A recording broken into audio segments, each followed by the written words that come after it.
United National Party parliamentarian Sajith Premadasa attended an event in Ludama, Ambalantata this morning. MP Sajith Premadasa presented concessionary loans to 350 low-income families at this event.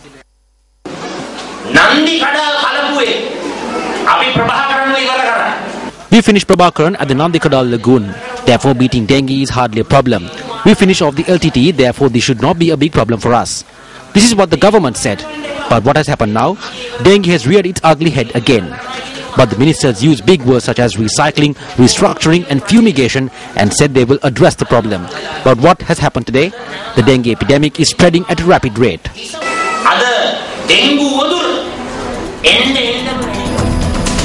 It is the view of many educationalists that the country's education sector is facing a decline when considering the many problems that arose in the sector in the recent past. Now they point out that given the situation, the country's future is very bleak. Educationalists point out that with free education that was introduced by the late CWW Kandangara, the country embarked on a new social and economic path. Free education, which came into being in several steps, has evolved into its present state. Parents began to compete with each other to make sure that their child gets a spot in one of the popular schools in Colombo, including Ananda, Nalanda, Royal, Thurston, Isipatana, Visakha, Devi Balika and St. Thomas's, Mount Lavinia.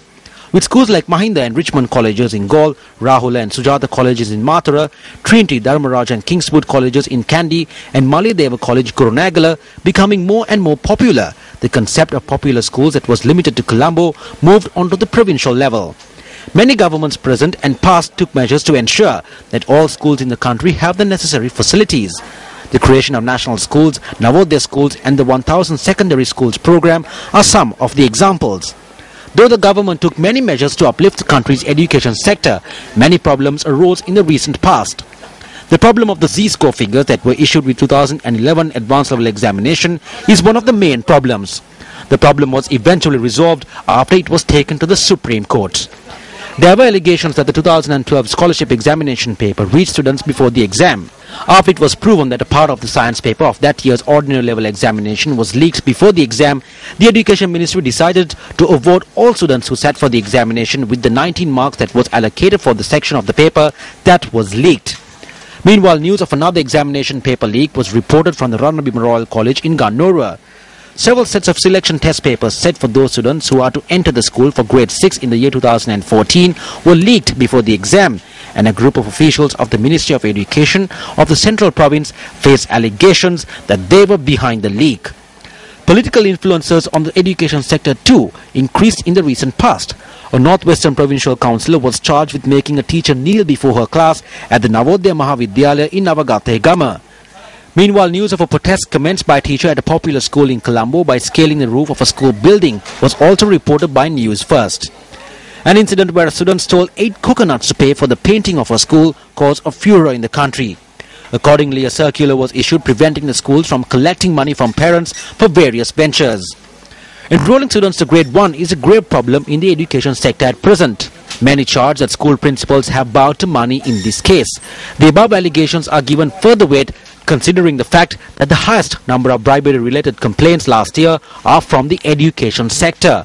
It is the view of many parties that the reason behind problems arising in the education sector at various times is the absence of a stable national solution.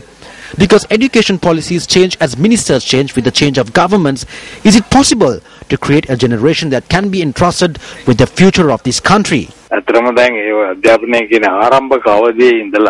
is an unwritten system of laws on education that were not compiled in the first instance. Every sector has traditions that have built up over the years. In truth, these protect the respective institutions. Now professionalism is in decline and this symptom is evident even among those responsible for administration. People who are involved in this must have a feel for it. Education is a major investment for the future of the country. If this investment is not carried out properly, then there will be major issues in this sector. If more attention is paid to this, then although we may not be able to restore the education sector to where it was, we will at least be able to apply some kind of solution. We need to work with this understanding.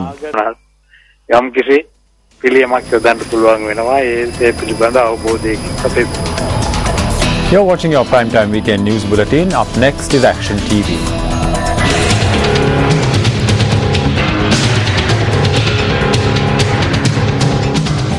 The police had to come to the Haddathawa Mahavidyalaya in the Sorabora settlement in Mahayangani on 2 occasions in the period from the start of the new school term to last Monday, after they were informed to do the same by the police. The principal, it appears, thought that the intermittent interruptions by parents making inquiries at the school was sufficient cause to call in the police. These parents are wasting time that could be otherwise be spent at their jobs or tilling the fields at the school, against a backdrop where an order made by the Over Province Governor of the Zonal Education Director has not been implemented. As per this order, which was issued following an Action TV expose on the 1st of January this year, the more than 600 students who are enrolled at the school must be issued school uniforms which are distributed free by the government. On the 1st of January, Action TV exposed the principal's decision to use the material issued free by the government to sew uniforms for students at the school, in spite of the fact that in keeping with the relevant circulars, he should issue the material to the students themselves.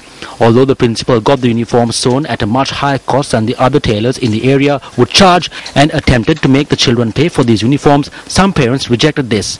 As per the order issued by the Governor of the Zonal Education Director in Mahayangani, the uniforms are to be distributed among the students free of charge, and action should be taken on the activities of the school principal. Given the principal's obstinance that the uniforms would not be issued free of charge, a group of parents came to the school on Monday once again requesting the uniforms. The principal then called in the police. Although the police informed the Zonal Education Director to come to the school to resolve the problem, eventually a representative from the divisional office arrived there. This representative faced major obstacles in entering the school premises.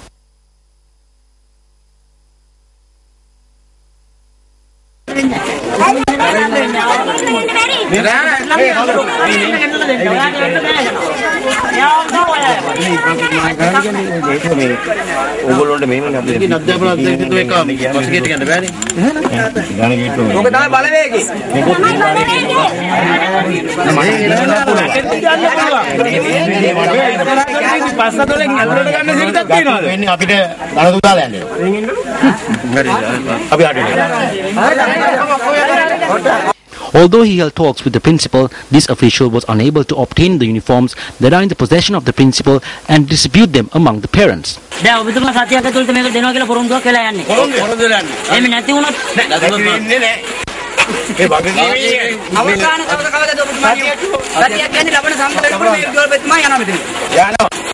When a direct order issued to correct a mistake is not followed, can one say that there is discipline in their administration?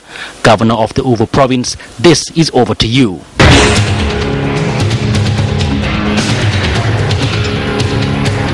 The Railway Control Room says that services on the Northern Railway line have been limited to Medavachi owing to the derailing of the Rajarata Rajana in Poonavar.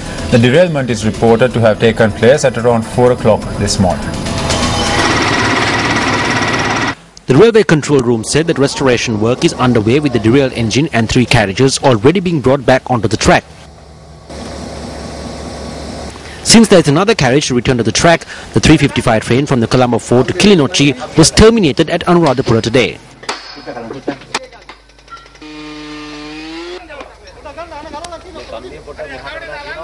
The Railway Control Room added that several other services on the northern line that were scheduled for this evening were terminated at Anuradhapura.